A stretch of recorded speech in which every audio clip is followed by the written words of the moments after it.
What's happening, folks? Welcome along to another episode of 420 News. 420 News, guys, brought to you by Martin's World. And guys, I'm your show host, Martin Condon, if you don't already know. Guys, apologies there, I'm just filling up a volcano bag here as we speak. So, yeah, hopefully it's not making too much noise in the background. See comments coming in there already from Keith, Daniel, Sean, and Tippy Canoe. Namaste. What's happening, guys? Hope you're all doing good out there. I'm doing mighty fine anyway, guys. It's Friday, so it's high day. So, yeah, I'll be blowing out some big vapors here now, and in a couple of more seconds the bag is just almost filled.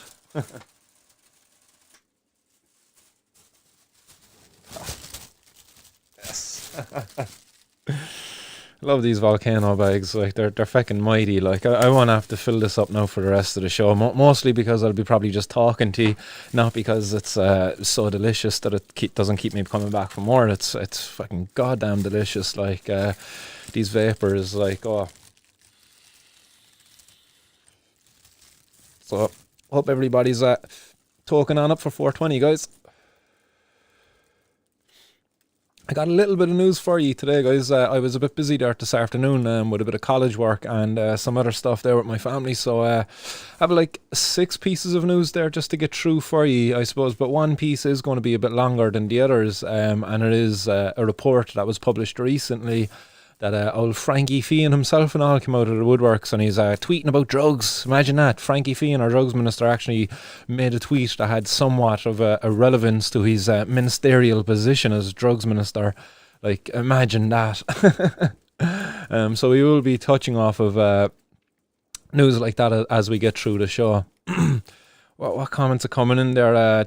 Tippy Canoe is saying guards raided over 10 houses in Dingle and walked away with 7 grams of weed. It's on my Facebook. Please like and share. I want to meet you for a chat, as I won't be paying any fines and standing for what's right. Excellent. Good to hear there. So that's another person out there who is going to be challenging the charges, I suppose, if you will, and not accepting what the cops are going to be laying down. You know, giving you a 300, 400 euro fine there to pay if you don't pay it. Like, who cares? Like, the cops, what can they do then afterwards? Like, really, they're going to put you to prison for what? Not paying your fine. So the state are going to pay more money because you wouldn't pay them money. Makes a lot of sense to me, because we are all such violent offenders, aren't we all? Yeah, I hope everybody's doing well down in Dingle anyway, because that's shocking to hear. Like, 10 houses raided, and apparently all they walked away with was 7 grams. What a sad day for the cops. They'll be happy. That's a successful operation. Don't forget, like, because they found something. Excuse me, guys. My name is Tip Delaney. So Tip Canoe, namaste. It's Tip Delaney, actually. And I'd also like to just take a second to thank Antares out there, who kindly donated $50 to the show. So much appreciated there, Antares. That money will be put to very good use, and we will be using it to fight the government and overgrow them if we can. Oshina's saying that they raided 2 houses down the road from me as well. Don't think they found anything though. That's sad to hear, isn't it? I wonder how many raids are actually carried out every year where they find nothing. Like what a waste of time, and how much terrorising of people they do while they're carrying out these raids. As I mentioned there last Wednesday on the news, one raid they carried out where the wife of the person they were targeting answered the door, and like the 3 kids were at home while the guards carried out the raid late one evening. Like, imagine how upsetting that must be for those kids. Like, it's just shocking, like, that this terrorism is allowed to continue, like that this war is allowed to be perpetuated on our streets. And what benefit comes of it? Like, drugs are everywhere, like, you know, as like talking one up. Frankie Fee and Stephen Donnelly, your prohibition is only putting people in harm's way. That's all. Jack is saying, Coddy on crack, lads. Jesus, that's some mala. What are the comments are out there, guys? I'm going to get stuck into the news then right away. I am Toby saying a spice bag from the pizza shop, is it? Esport is saying you spice in the volcano once and got sick into the bag was gas. Nothing fun about getting sick after that spice stuff, man. I've only ever tried it once. It was King Triple B. That was about 10 years ago. Never again did I want to try the stuff like the stuff I bought that time from Med, and I didn't even finish it. I took like one bong hit. I didn't even think I smoked a whole bowl, and I had to run to the jacks because I was going to vomit, and it was crazy the effect of that stuff, man. It's not good at all. It's not like a good old natural bag of herb.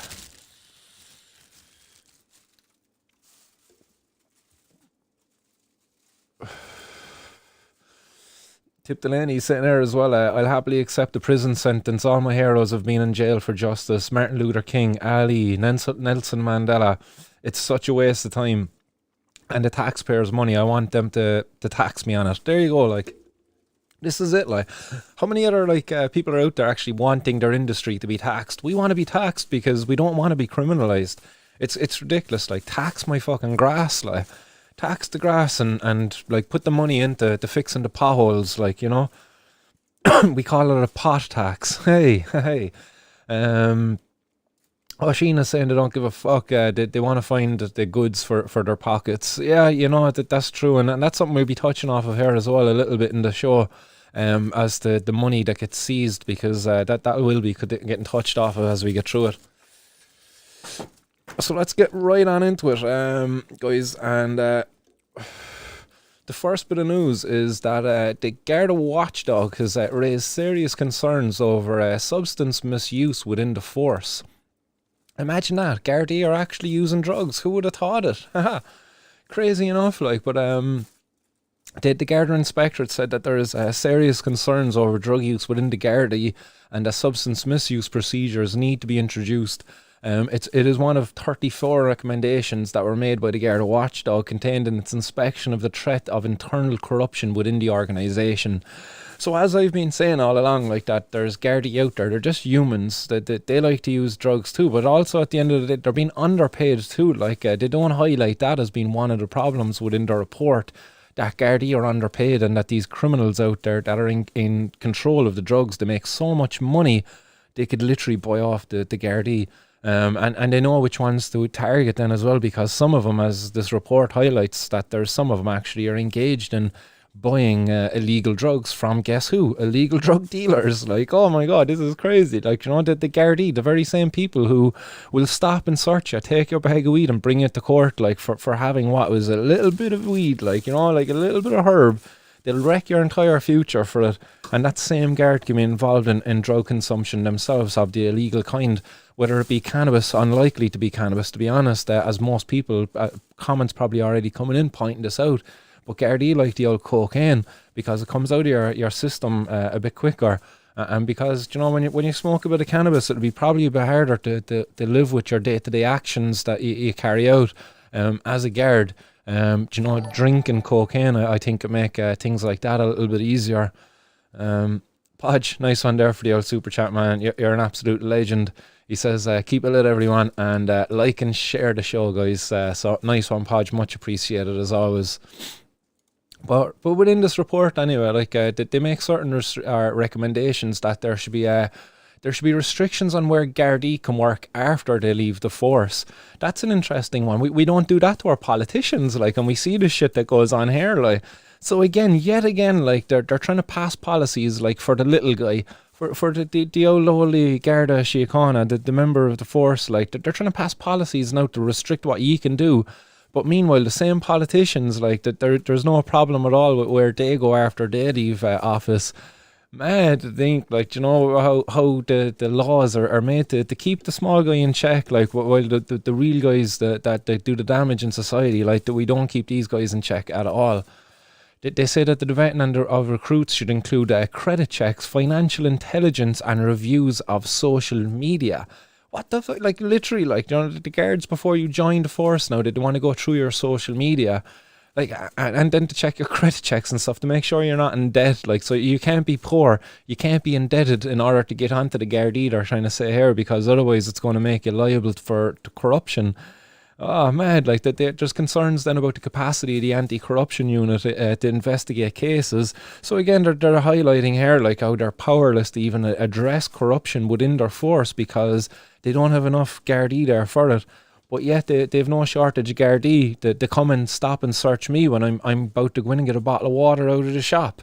I was doing nothing, minding my own business, and the guards had time to get out of to stop their car, to reverse it, to go down an alleyway where I was parking my car to get out and to search my car. They had all that time, but they don't have enough time to investigate themselves and the potential nasty corruption that goes on within their own forces. Oh, that's gas, isn't it? Man, to fucking think, like. There's concerns about the Gardaí's ability to deal with members who abuse their powers for sexual gain. Like, these are alarming. Like, it's crazy to think. Like, and like there's been some stories come out over the years where Gardaí have been tipping off different drug gangs and things like that. You know. Of course they would, like, you know, why wouldn't they? They're only human at the end of the day, and if they're getting cannabis or cocaine or whatever it might be off of a certain person, of course it's within their interest then that person doesn't get caught, because guess what, if that person gets caught, there's a good chance they might rat out that guard. Therefore, like, the guard is, they're what is it? They're implicated? No, they're corrupt, I suppose. Yeah, I'm trying to think of the word. While also trying not to cough onto the mic. But they're saying our primary concern within the report was the issue of drug use within the Gardaí and the impediments to introduce effective testing programs, including the cost of testing and the risk of legal challenges. The legal challenges, interesting here as to the risk of a legal challenge is what they mean by that. Is it a Gardaí is going to say, hey, it's my body, I can do a bit of coke at the weekend if I want, it's not going to affect my job on a Monday? Is this what they're going to argue? I wonder what it is there. It's probably just going to be a guard saying, hey, I got that because, I don't know, I was next to a cocaine guy and like he blew cocaine in my face when I was arresting him. But the inspectorate said it consulted widely at all levels of the Garda Síochána about the issues of substance misuse, and the use of illicit drugs among the Garda workforce was acknowledged as a serious concern. Like, are they actually going to come forward and admit it? No, they're not. Like, you know, they're never really going to admit it. It said here in one case a difference of €18,000 was discovered between the value of a recorded at the time of a cash seizure compared to when it was audited. Whoa, like, so 18 grand is going missing. Like, and they're noting here there's other issues where drugs have gone missing too. Like, it's crazy. 18 grand, like, you know, again reflecting on underpaid Gardaí who risk their lives every day bloody enforcing a failed war on drugs on our street. Like, and the politicians, the government, as I'm going to highlight later on in the show, patting themselves on the back and filling the pockets of different individuals who benefit off the war on drugs, you know, seen as so-called experts, if you will. But they're not. They're just a bunch of fucking liars and a bunch of phonies who are just hell-bent in spreading misinformation and supporting the propaganda of the government that to keep this fucking war on drugs in place. The war on drugs has failed. Like, the Gardaí and themselves are involved in not only drug use, but as well as drug dealing. Like, if they're using drugs, of course they're going to be dealing drugs at some level.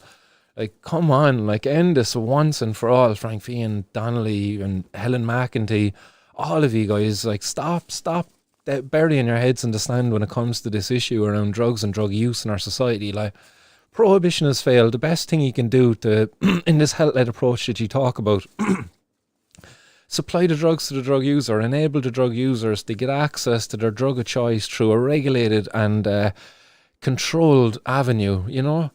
It's ridiculous. Like, us cannabis consumers out here are crying out for you to end the criminalisation and to tax our grass so we can better our society and create jobs and end the stigma, provide better access to medicine for the people who would benefit from medical access to cannabis. Like, that's just one of these drugs that you demonise. Like, we could talk about psilocybin mushrooms, the benefits that could be given to society by having it in the hands of professionals again. I could go on about other substances, ayahuasca, ibogaine, there's many heroin-assisted therapies. Like, there's so much good that could be done with these drugs in the hands of professionals rather than criminals, as these prohibitionists so wish. Like, man. Archie, what's happening, lad? I hope you're doing good. And he says, hey brother, keep doing what you're doing. Much love from Sligo.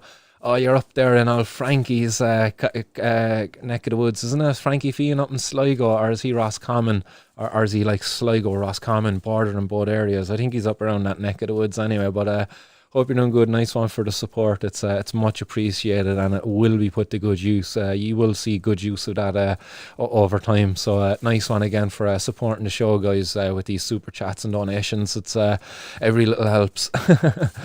So we'll drive on, guys, because other news there is that there was a man caught selling cannabis, and again another re-emerging theme here, where people caught in circumstances of desperation, where through no fault of their own they find themselves falling on harsh financial times.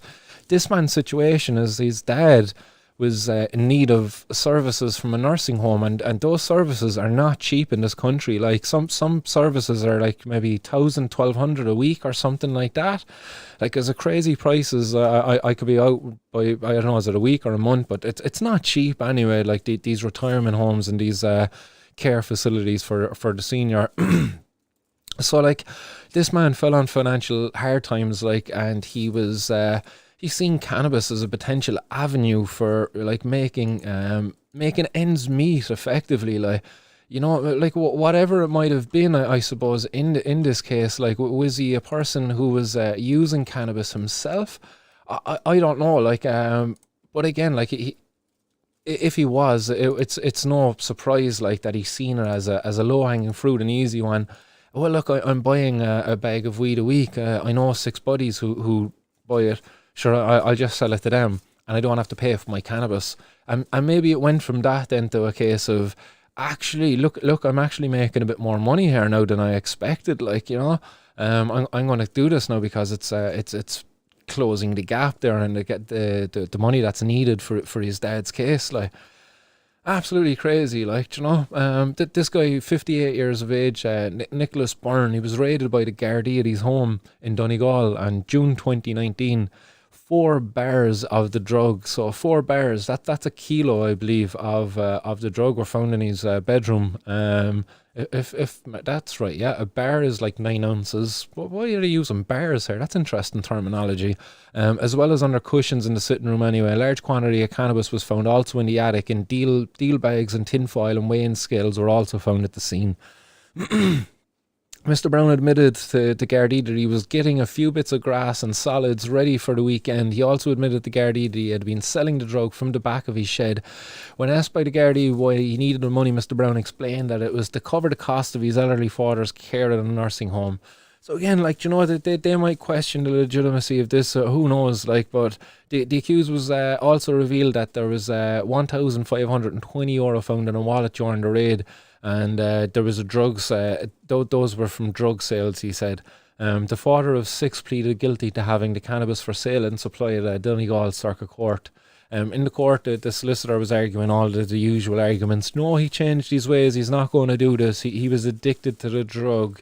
He fell in hard times, he needed to close the gap. Feel sorry for me effectively. Like, it's that's what they do. They give the sob story and hope that they benefit. Like, but will they really just come out and say it? Like, that the war on drugs has failed. Like, people like this are victims, really. Like, if his story is true, he was a desperate man in desperate times. He's seen an opportunity, he took it, and unfortunately the authorities caught up with him. Like, he was really doing no harm. Like, show me a victim of his crime, and then maybe go ahead and punish him. Like, but there's nobody who's going to come forward as a victim of his crime, really, unless he was ripping people off, unless he was spraying his cannabis with spice. But again, that the victims come forward, then actually the real perpetrator of their suffering was the guys who support prohibition, that allow people to sell cannabis that's sprayed with the stuff. Like, But this guy anyway, he was up in front of the judge, and the judges put back the case until, interestingly, the 20th of April. Shout out there to the old 420 lovers. I don't know, did the judge know what he was doing there? But this has been put back until April 20th, where there's going to be a probation report, and also he has to do regular blood and urine samples. So again, like this guy, during a time of pandemic, he has to carry out like blood and urine samples because of what? He was selling a bit of cannabis. Absolutely ridiculous. Like, somebody has to sell it. Like, you know, when are these guys going to acknowledge that their war on drugs has failed? Like, it's an absolute failure. Like, and people like this, like, they're victims of this prohibition. Like, the sooner they end it, the better. Other comments coming in there, guys. Tip of Delaney saying, I'd greatly appreciate if you could like and share my post there, and he put up a link there as well in the comments. I will be the first of the district to take a proper stand and refuse to pay them and confiscate my medicine and openly accept the backlash, including impending on my educational credentials and my future. Please like and share, it would help a lot. I'll certainly be in touch with you there. I'll tip Delaney to follow up with you. So a nice one for sharing that post there over on Facebook. Peter over on YouTube, he's saying we need to vote in a much younger government. Man, I just can't wait another 4 or 5 years for the next election. We need to get out in the streets and just engage in a very large campaign of national civil disobedience, like, because that's the only thing that's going to get changed. Podge just saying here, I use lip caps myself for microdoses to help when I get a bit low. You're not alone in that, Podge. I like to do a bit of microdosing myself. I every October, November, I go out there and I'm picking up Liberty caps to keep myself going throughout the year. So every maybe 2 to 3 days, I would maybe take about 2 to 3 little Liberty caps along with my morning coffee.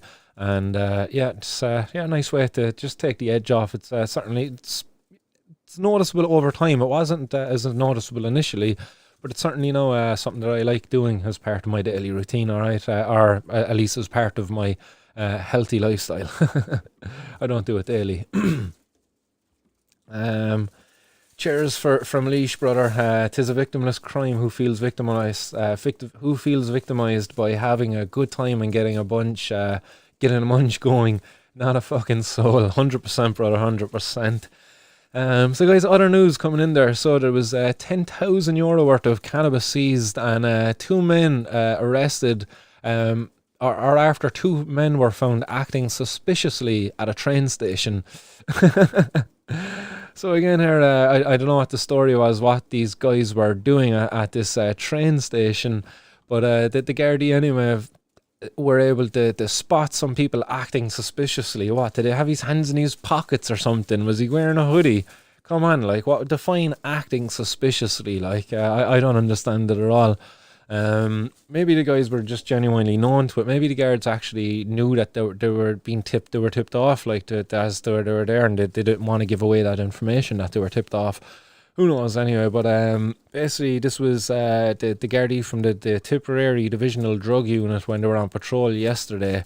They saw 2 men at Thurles train station acting suspiciously, and they approached them.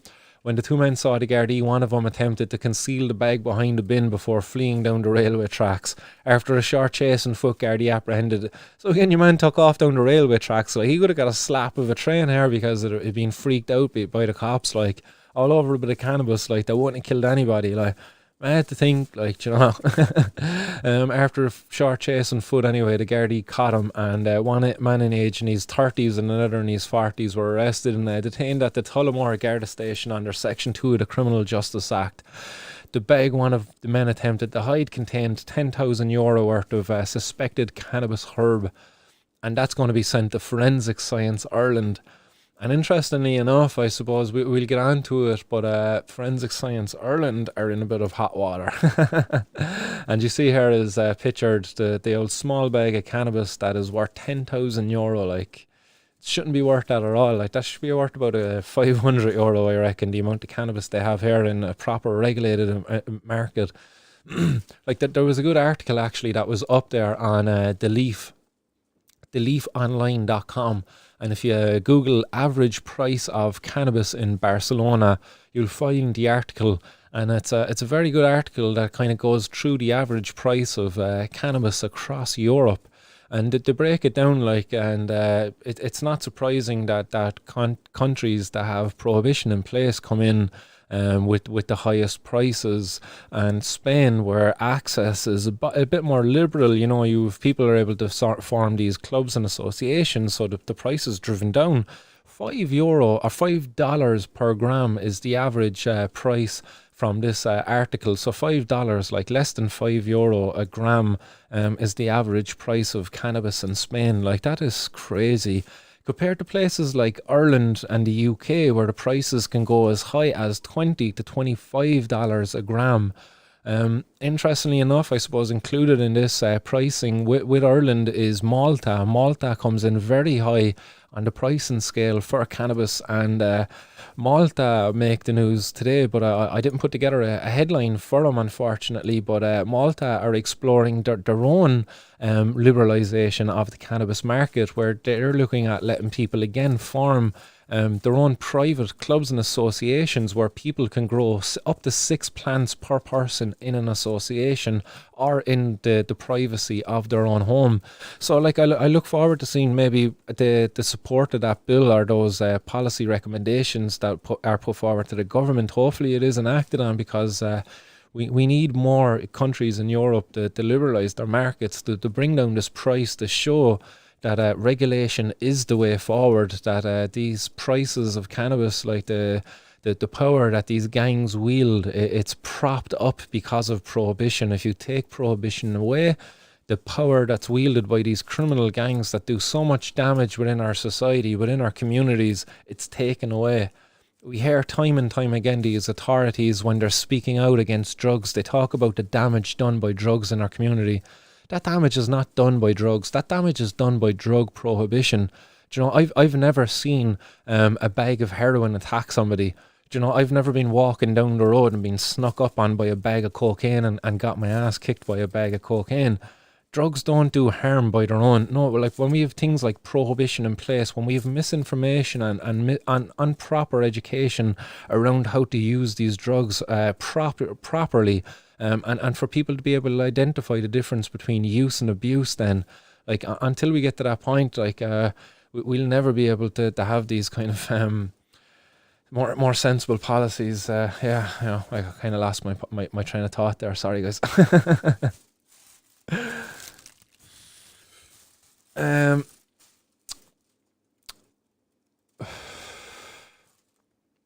Overpowered in drugs. Yeah, I was trying to think where I was going with that. Really, I know I had a point I was making, but I kind of lost it somewhere along the way.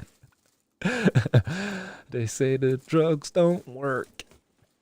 And other news, anyway, guys. Moving swiftly along. There was a report came out in Ballymun. So in Ballymun, this report came out which shows that there was an increase in the open dealing and use of drugs, which coincides with the reduction of gardaí.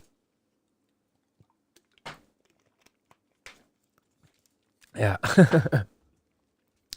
So like that's kind of no surprise, really. Like, gardaí, when our drug use is dictated by criminal gangs, and if our gardaí are reduced, then these criminal gangs, of course, they're able to run a bit more rampantly. So therefore, yes, of course, drug dealing and all of this stuff is going to happen more openly. Like, yes, like, what are you proving? It's funny enough, like, but what they're obviously doing, they're keying themselves up here for budget time. Budget time is going to be rolling around now, so they need to be getting these reports in order to support their argument, that the bolster, that to fill the purse of the justice sector even further than what it already has been filled, that to pour more money into what is a failed war in drugs. Crazy enough to think, like, why don't they ever, within these reports, talk about places like Switzerland, where they've enabled drug users to get access to these drugs through a legal avenue, and that has done a major work to reduce the kind of the overall effect of the gangs associated with the drug trade. It really crippled them over in Switzerland and places like that. But they'll never talk about this, because I don't know, maybe there's more money in prohibition, there's more money in a war on drugs, because really, if we make drug use a health issue, then sorry, a lot of that money actually is going to go to the health sector. where rightly should be. It should be going there, and it should be getting diverted into the community funds to divert young people away from behaviours which will lead them to abuse drugs later in life, because that's money well spent. This is not money well spent when we're going to be putting it into to put more gardaí on our streets so they can stop and search people like me, or young fellas like me when I was a bit of a young fella going around with my hoodie and hanging around the gaff, like, and all they ever were going to do was find a bit of cannabis, like. That was it. They find me with a bit of cannabis, like they prepare the file, send it to the DPP, bring me to court. What good did that ever do to anybody? Like, what good ever was to come of it? Like, really, like, if they wanted to stop me from using cannabis, they should just have a conversation with me. And really, like, within that conversation, they might find, actually, no, it's actually not within this guy's best interest to stop using cannabis. He's fine. He's able to contribute within society.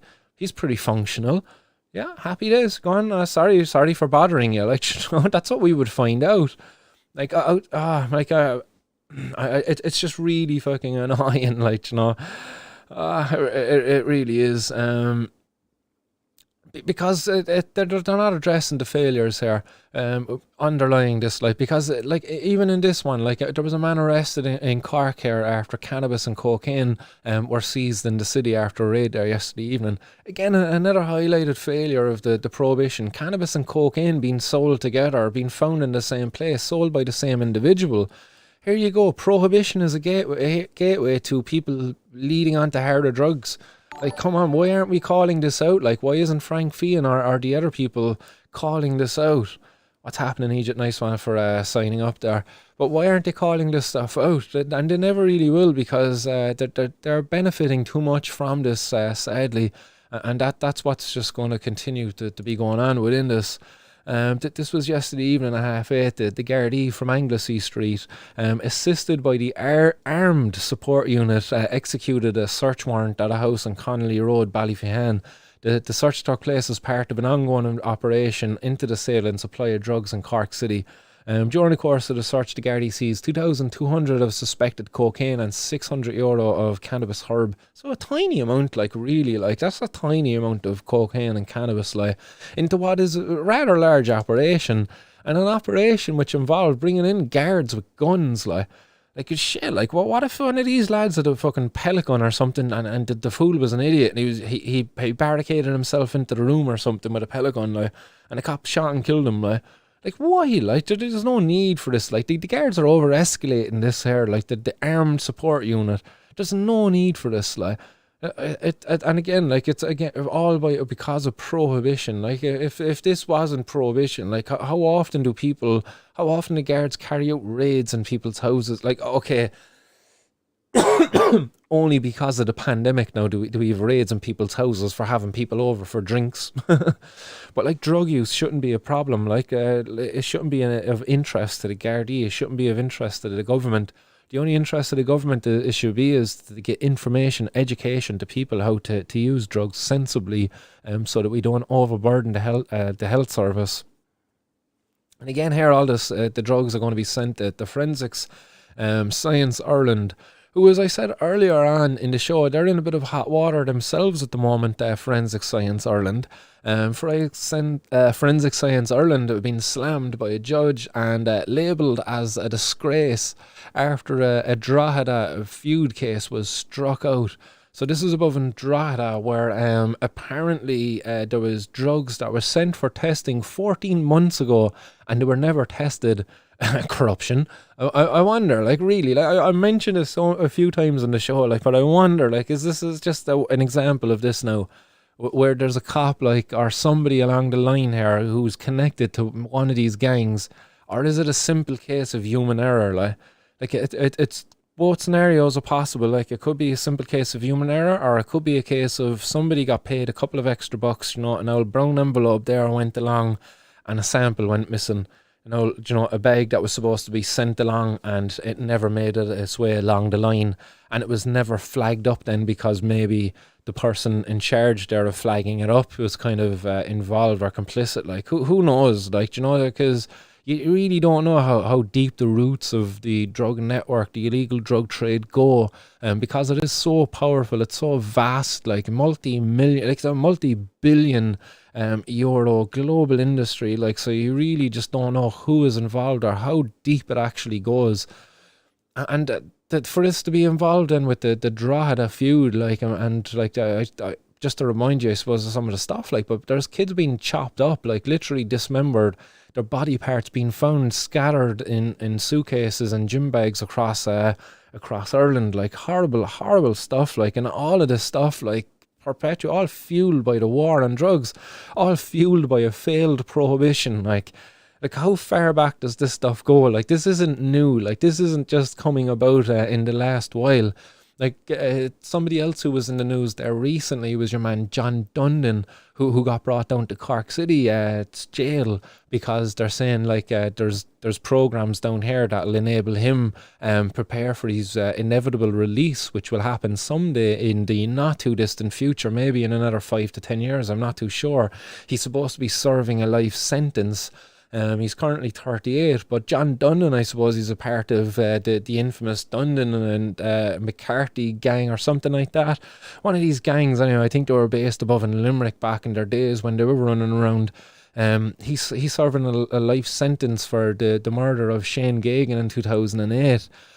Shane Gagan was a rugby player who was accidentally killed when he was caught up in a case of what they described as mistaken identity. He was shot 5 times as he walked to his girlfriend's house. So again here, like, another victim of a war on drugs on our streets, because the drugs are in the control of scumbags like your man Dundon and his associates, and these people are more than happy to use violence to keep their trade and to kind of reinforce their position and support their turf and all of this shit, like. So unfortunately for Shane Gagan, he looked like one of the rivals of the Dundon gang, and he lost his life, like. And here we are, like 13 years later, and we're still reporting on young people. Like Shane Gagan was 28, and he wasn't even involved in the trade. Like, now we have like young fellas as young as like 13 getting caught up in this stuff, getting shot at, and their lives threatened. Cian Mulready Woods, like when he, I think he was like 16 or 17 or something, was he? He was so young, like there's no need for this stuff, like, but these people will never call this stuff out. They're so protective of their war on drugs. It's crazy, like, you know. Forensic Science Ireland, another big benefactor of the war on drugs, because like they get so many samples, like that they literally, like, within this, like the judge actually says Forensic Science Ireland should hire more staff. Like, we should hire more people. Like, our budget's not stretched enough. Like, the judge again, like, here, just kind of fill our budget a bit more. We need more money to hire more staff to fight this failed war on drugs. Why? Like, why aren't they not saying, hey, we need to stop this, we need to legalise cannabis, we need to collect the money that could be made there from cannabis and put it into maybe treatment, we need to provide a legal avenue for people to get their heroin, their cocaine, and whatever other drug people use in our society, because the current policies have failed. Why not? Like, you know, why? Jamie, you're a legend, man. Nice one for the super chat. Keep it lit, bro. Appreciate it. But why? Because they all benefit. They all benefit. And here we have, like, and we see, this is a picture of Shane Gagan, may he rest in peace, unfortunately, who lost his life. But here we have in this, like, Minister McEntee has published a report from Drogheda on a scoping exercise, and they kind of publicised this going back a while back when Helen McEntee appointed a guy, Vivian Guerin, to carry out this scoping research. So my first question was just kind of like, who's Vivian Guerin? So that brought me to the guy's Facebook page, or not his Facebook page, his Twitter page. I'll see if I can get that up bigger there on my feet. Yeah, there you go. So that brought me to this guy's Twitter page. So I was looking around and I was just like, oh, yeah, okay, fair enough. Who is he? And I kind of looking around, couldn't get really too much from this, you know. He retweeted Helen's retweet. She was like, I am any other stood with the people of Drogheda last year and promised we would help. Today I'm publishing a report on how to make things better for the community, and I'll publish a full implementation plan by the end of April. But like really, like Helen, like all she has done here is helped herself, because how are the people of Drogheda have been helped? Because as I've highlighted there, like the only way that she could have helped these people is by ending the war on drugs and taking the drugs out of the control of these drug gangs that do so much harm in these communities. She's not. She's published a report that's completely overlooked it. A report that was carried out by this guy, Vivian Guerin, who I kind of set out to learn a little bit about.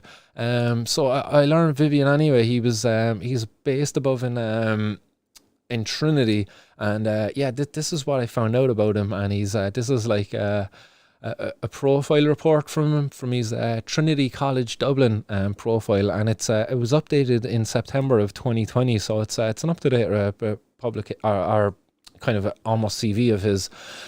He's got a diploma in leadership and management. He's a registered social worker. Vivian retired as a director of the probation service at the end of 2019, following 33 years working in a variety of roles in the service. He is a member of the Judicial Council's Sentencing Guidelines and Information Committee.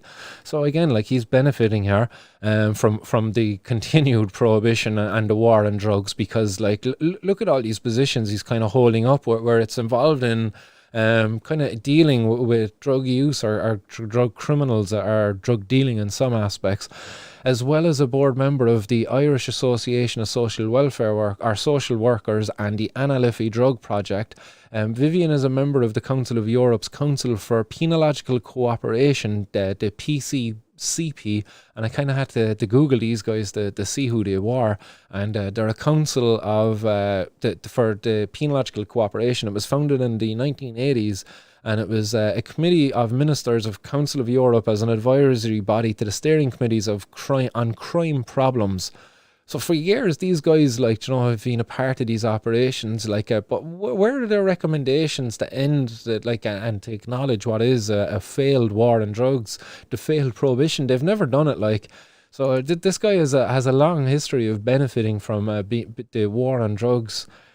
He also has. He's also had a position as well as of the International Penal Penitentiary Foundation. So again, I had to Google this to see what they were. And the International Penal Penitentiary Foundation is an international organisation with quasi-governmental status. It promotes studies on crime prevention and treatment of offenders, focusing on research, publications and teaching. So again, like, why isn't this guy up to speed? Why isn't this guy within his report published by Helen McEntee calling for an end to the war on drugs, to the complete reverse of the prohibition of drugs, in order to cripple these drug gangs that do so much harm? Why? Like, because I think all these guys are just corrupted. Like, that they really are. They can't be trusted, to be honest, at all. This was the review he was asked to carry out. Vivian Guerin, former director of the probation service, is being appointed to carry out a review into crime in Drogheda. He will carry out a scoping exercise to assess the impact of the criminal activities in Drogheda it is having on the community, and to make recommendations for action going forward. Justice Minister Helen McEntee said the scoping exercise will gather and access information relating to the ongoing challenges and needs experienced by communities in Drogheda, and identify opportunities to connect, support and strengthen services, including those for young people in the area. She's literally talking through her whole, like. Mr. Guerin will look at the areas of community safety, policing, the impact of substance abuse and drug debt intimidation, but also at community development needs and existing services landscape, including facilities for families and children's services, the physical environment and the education and employment opportunities. It's literally just touching off a lot of keywords, hot words there, like, but like nonsense, like talking, because they're not changing nothing.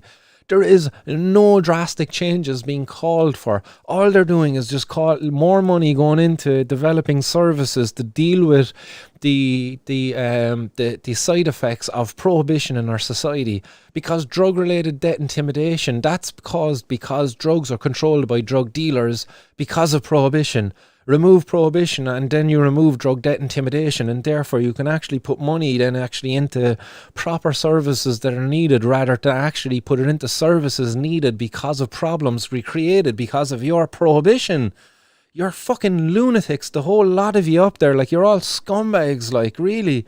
You're either lunatics or scumbags, one or the other. Like, you pick, Helen. I don't know which one you are.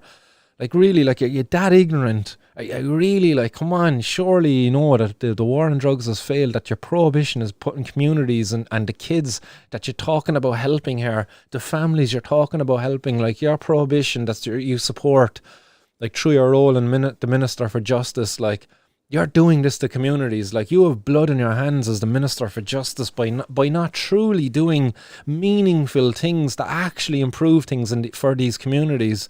Publishing these meaningless reports that do nothing. They do nothing. All that this report has done is further the career of this young man, Vivian here, like, with his, I don't know, is this guy a friend or an ally? I don't know yet.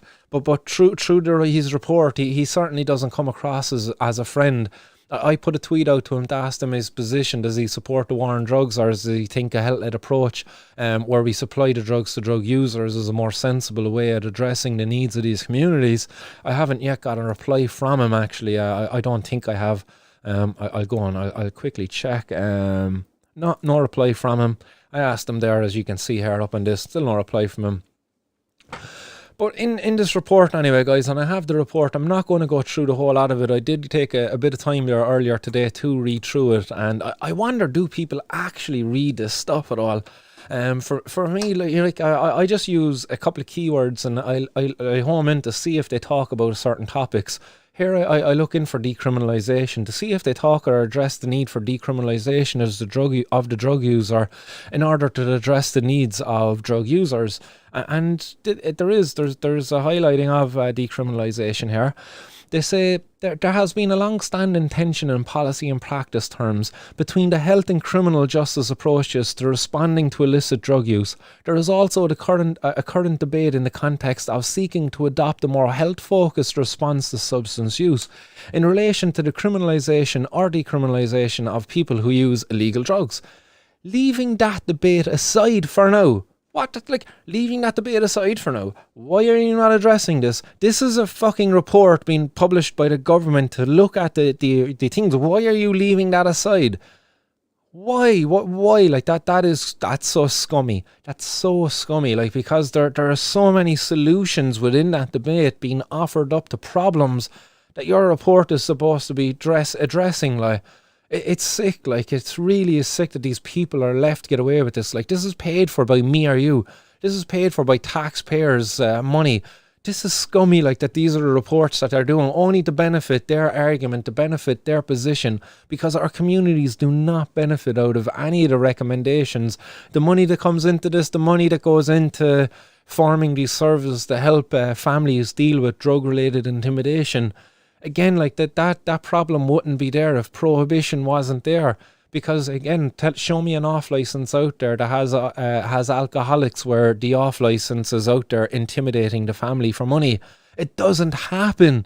It doesn't. Like, you people are scumbags not addressing this, like, within your reports that you're paid good money to do. And again, as I say, like, I don't know if this guy's a friend or an ally, but he seems a bit scummy to me by leaving that debate aside for now. He says there are always people who commit criminal offences connected with or for the purposes of maintaining their drug habits and the need to fund them, for example. So what he's actually saying here is there's poor people who use drugs, and in order to prevent those people from using drugs, we need to keep the drug use criminal, because those people will engage in other criminal behaviour. What are you saying? Like, there's people out there who actually have a load of money and they can afford their drug habits and they'll never get involved in other crimes. The only people who get involved in crimes related with their drug use in order to fund their drug habit that you talk about are people who aren't able to afford their drug habit, i.e. people who are poor. Like, this is fucking, like, pure scummy again, like, within the report, like, to be talking about this, like. And then they go on to talk about the failed drug courts. Like, they have a couple of paragraphs here about the drug courts, again talking about a solution within the report, which would involve filling the justice sectors budget with more money, because that's where the drug courts are don't you know? The drug courts were set up and run in Dublin only, actually, in Ireland for a number of years. And they're a failure. Like, they have been a failure. So they go on to talk about this, as I say, like all of this is about drug courts, drug courts, drug courts. Like, why isn't there this all about, like, why isn't he addressing the benefits that ending the decriminalisation of the drug user would bring? There's not, like, he's not. There is literally one mention of the word decriminalisation in this whole report, and here it is. That's the one mention. And then they'll talk about drug courts there for ages again, like, just showing like that these guys are, they're I don't know, they're compromised. That's the word I was looking for earlier. Compromised. He's compromised. He's putting together a report that suits the needs of Helen McEntee and the other people in order to fill the purse of the justice sector. It's so scummy. Like, these people are scumbags. Like, and what they're doing, like, it's just so blatant. Like, how are people not catching on to it? Like, then within this report, then as well, like, the proceeds of crime that they talk about, that there should be a direct link between the proceeds of crime seizures and services locally, especially for communities that have lost the most. So rather than actually calling for the end of the criminalisation of drug users and for taking the drug use, the drug supply away from the drug dealers that makes them so much money, they're actually saying, no, we should leave the drugs in the control of them, let them generate a load of money, and when we raid them then in our communities, we can take that money off them and put it into our services. That's so fucked up. Like, this is corruption to like, just straight up. Like, they're basically trying to buy off the services. They're trying to buy off the services to support this war on drug. Do you know what? The people in the addiction services now, they're going to be like, yay, this is great. Look at this now. Like, up in Ballymun there now, and when there's going to be a drug raid, when there's €100,000 worth of in cash gets seized, some of that might come down to my clinic. Yes, that's great. I support you. Yeah, I'm not going to call for an end to this criminalisation of the drug user at all. I won't support that at all, despite the benefits it might bring, because I now benefit financially from the proceeds of crime too. They're now complicit. They now have bloods in their hands, because like that's blood money that they're going to be using to fund and run their services, rather than doing the right thing, which is calling for an end to this fucking failed war on drugs. It's so criminal. Like, it's just so blatantly corrupt. Like, look at, like, I don't know, as I say, like, do people actually read the stuff? Like, I wonder, like.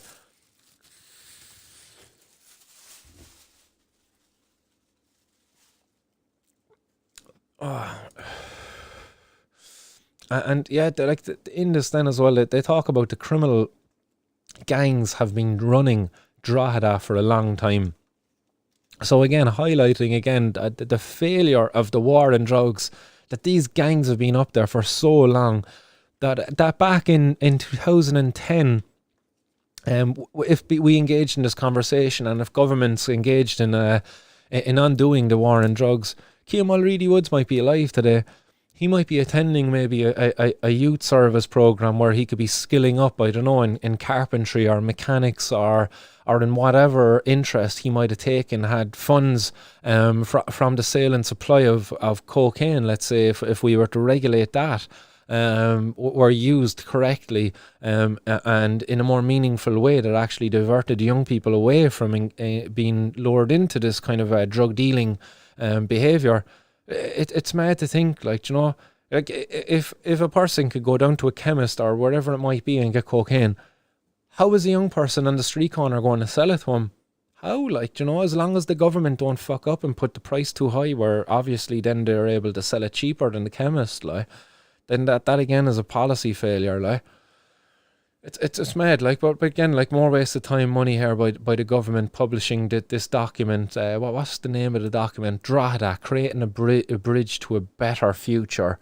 A lot of bullshit. Like, it's a bullshit report just to support the war on drugs, because within it they don't once call for the end to the war on drugs. So therefore, it's a corrupt bullshit document, because if they were to be following the best evidence out there right now, best evidence would be telling them end the war on drugs, take the drugs away from the drug dealers, follow places like Switzerland, put in place heroin assisted therapies, end the criminalisation of cannabis consumers, put in place maybe cannabis associations where people can farm and grow their own cannabis for their own needs and uses, where it's not driven by the desire for generating profits. These are all best practices seen in other places. If they were to be at all honest, they would be included within this report. So, no, this is not an honest report at all. This is just more scumbaggery. It's literally smoke and mirrors by the government to support their position, support their failed war on drugs, to destroy our communities even further, divert money away to places where it could be properly spent. Much needed money too, like money we don't have to be wasting at all. Like, you know, we're going into a bloody recession again here. Like, man.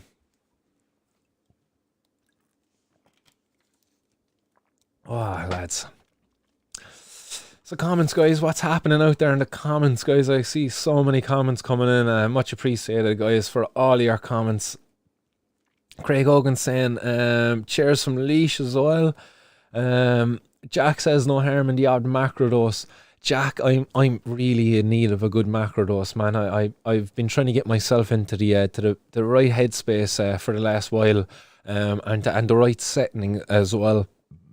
To go and have a good macrodose for myself. It's much needed, I think. So, some of the ignorance I've been encountering in the last while, I definitely need to hit that reset button and refresh myself. Refresh and reboot the old internal drive. Pod just saying the same as myself, Martin. It's an amazing plant too. 100%, man. The old fungi. And guys, keep an eye out on the website. Actually, I'm thinking of maybe getting back into the super fungi health foods as well. So I might put that store back up there. So just a little heads up on that. I am looking into it again. I might sell lion's mane, cordyceps, and reishi. I'll have a cacao blend, and I'll also have some caps up there as well. Some high strength caps as well. So. Yeah, definitely keep an eye out for that. I should have it live maybe by Monday. Our payment is going to be acceptable through Bitcoin and PayPal for the time being. I might try to get Revolut up there as well as an option for payment. But that will be cordyceps, lion's mane, and reishi mushrooms. They'll be available again through the Martin's World.ie website very soon, guys. So keep an eye out for that. Craig Hogan saying, fuck it, skinning up time. Yes, get it in there, man. I hope you're well skinned up by now anyway. It's probably well smoked and all. Dr. Pisces Guitar Channel says, great points as usual, buddy. Unfortunately, we don't even have sex education in this country, so drug reform will need to go hand in hand with overall societal reform, which the constant government do not want. Yeah, man, I agree with you there. We've a long way to go, certainly. And yeah, hopefully... we can start this thing anyway. So this is all what this is a part of. This is all a part of this wider conversation, because there is going to be young people as well capture this message and engage in the show. I know at the protest as well last year that I had in August, there was quite a young crowd there, and it was their first time hearing some of the messages of harm reduction and things like that as well. So it is, I just have to be...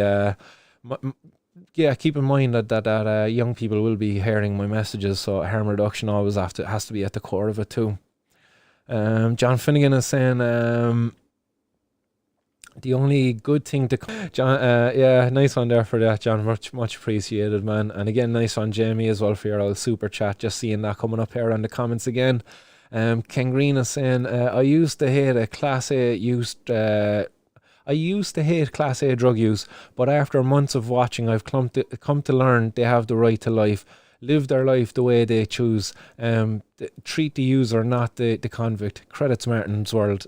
Nice one. That's good to know that again, Martin's World has helped in changing and destigmatizing the wider drug using community, because like while we as cannabis consumers, I suppose, have been always fighting to undo the stigma we face, sometimes we can be stigmatic towards other drug users, so we do have to be mindful of that we don't try to put ourselves above other drug users.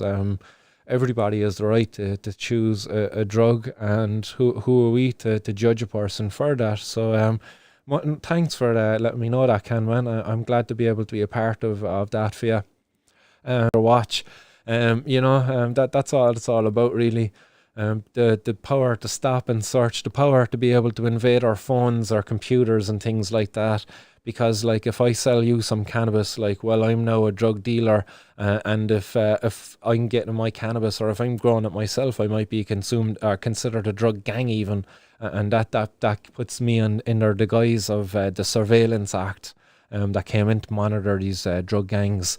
So yeah, like so it's very true. Like it's surveillance and kind of more powers for, again, as I say, like the guy at the top, the disempower us, the little guys. Other comments coming in. Great buzzwords from Helen there. Yeah, that's it, man. Hitting the buzzwords. She's a fucking pro at it at this stage. Daniel Canelli, what's happening? He says, "Hey Martin, do you have a guesstimate on the potential revenue from the tax on weed? I bet it would be in the tens of millions and would go a long way to helping nursing home funds." 100% it would, man. By my guesstimates and based upon what the Gardaí say and sees, I would reckon the cannabis market in Ireland could be in the region of 2 billion. And again, like, if you were to put somewhere in the region of a 20% tax on that, like, and you're talking about like almost a half a million, if not more than more than half a million, sorry, more than half a billion euro possibly, like, that could be collected by the government there and used for things, yes, like nursing homes, nursing homes for all of our senior citizens, could be funded, I'd imagine, by that amount of money every year. So yeah, I think there's a large sum of money there that we could be generating for using for not just potholes but nursing homes too. And you're dead right. Martin Dwyer saying here as well, the faster people gather and take to the streets and call all these people out for it, the better. Yeah, you're dead right, man. Call for change. 420 guys, as many of these small civil disobedience gatherings. Get out there with your joints, guys. Get out there with your bong. Get out there with whatever form of cannabis you use. If you use it illegally, if you got a license, guys, and you use cannabis legally, get out there with that.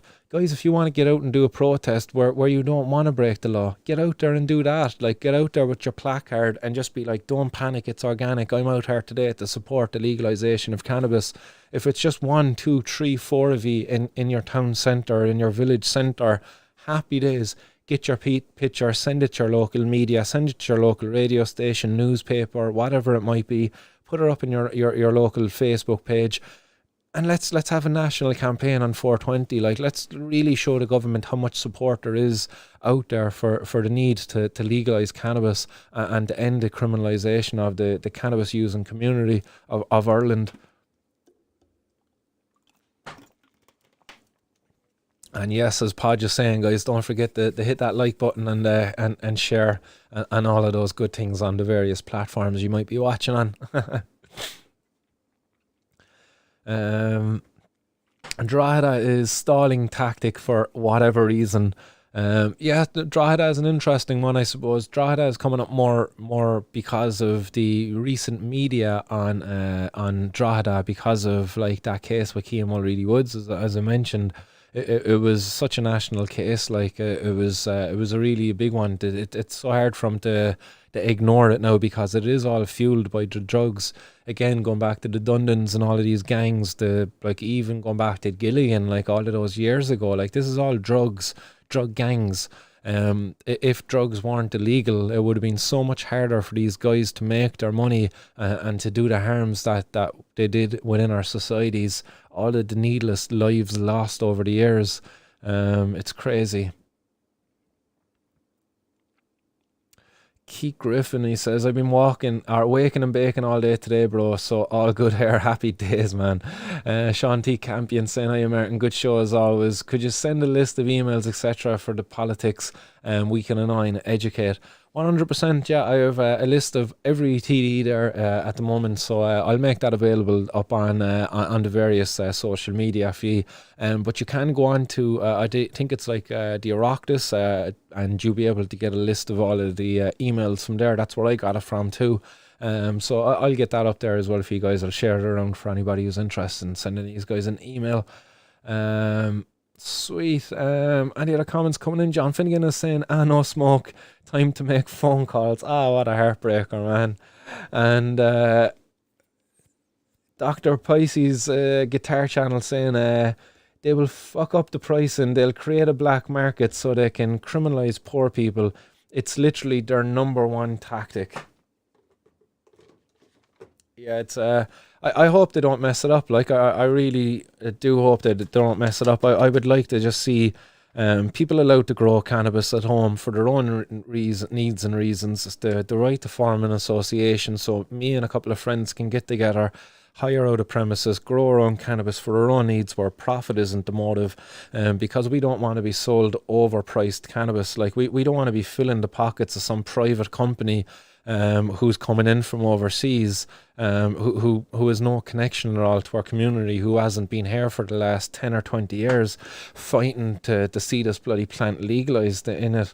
Do you know, we don't want to see that. Like, so that's all I want to see, really. Like, I don't want to see these capitalists come in and benefit from the hard work of the campaigners and the grassroots workers out there who've put in tireless work over the many fucking years. Like, so yeah, I don't want to see the pricing dictated by the government. I just want a government to be able to say, look, you can grow cannabis, you can form clubs, we don't care how much you charge for it. We just want to do it as a not-for-profit maybe, or something like that, because that's how I would operate mine anyway, and I would imagine other people would too. Why would you go and support a club that's profiting off of you when you could go and support a club that's going to be a not-for-profit, where any money that is generated goes back into the community that's generated around that club or that association? Like that's what I want to see. That's the easiest thing for governments to do now. That seems to be the best model that's out there currently. Because if we allow a capitalist model to come in and take place, like it's just going to be a mess. It really is. Like, and the black market then is just going to be perpetuated because of government pricing and getting it all wrong, much like the Canadians did. So guys, I'm going to sign off after these last two comments from Keith. He says, awesome news again as always, Martin bro, keep her lit. I will indeed, bro. Nice one. And Dave Cogan is saying, when you grow it, it's weaker, which is surely safer. When you grow it, it's weaker. I don't get you, man. I think if you grow it, it can be as strong as you like it or as good as you grow it. So I'm not sure what you're saying, but if what you're saying is when you grow it, you can choose a weaker variety, you don't have to choose the higher strength stuff. 100%, yeah, man. That's you're spot on there. Paul Gray is saying as well here that the recent European average weed prices, Spain is €5, Netherlands €14. Good man, Martin. Glad to hear you talking about dirty laissez-faire capitalism.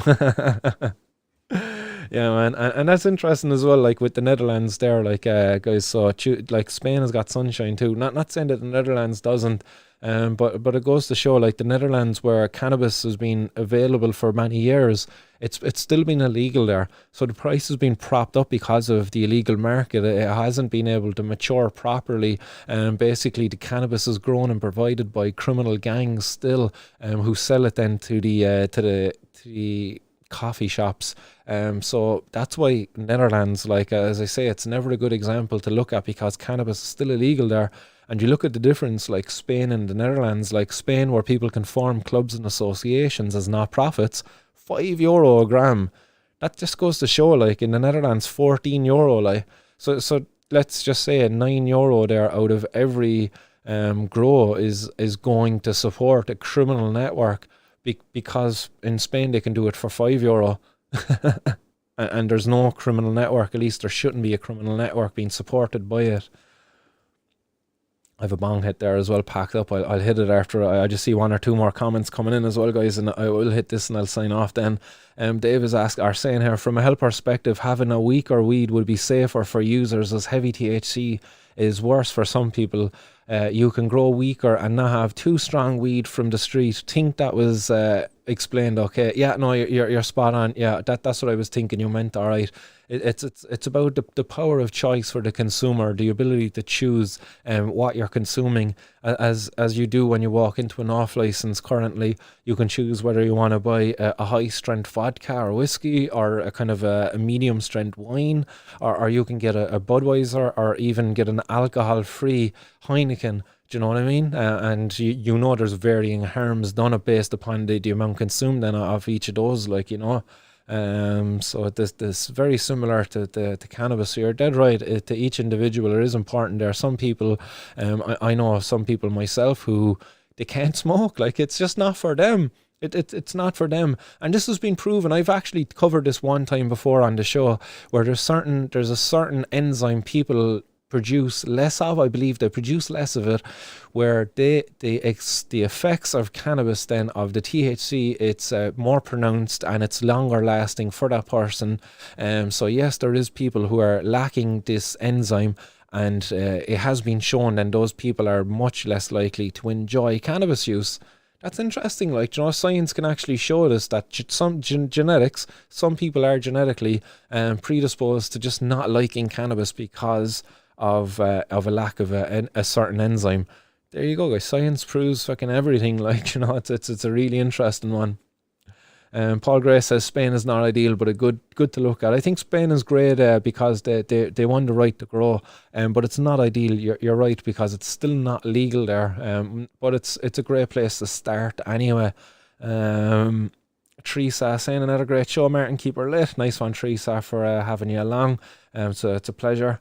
And Podge is saying Portugal be a nice spot to go and grow. Yeah, it'll be interesting actually. Yeah, Portugal is a nice spot, but I certainly would be going to Spain myself. Yeah, for personal reasons. I just really like Spain.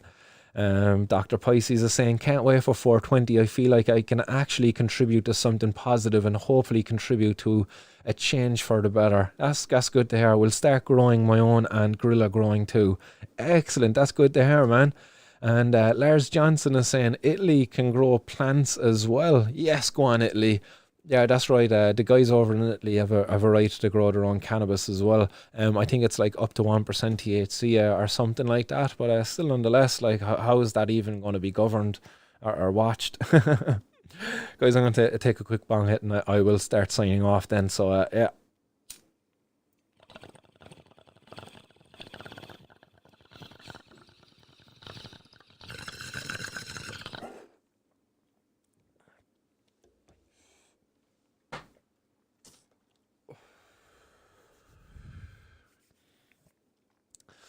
So guys, I will be back with more 420 news on Monday. So have a good weekend, guys. Look after yourselves. Watch your back. Don't be getting caught by those cops. And yeah, keep her lit. Stay blazed. Much love.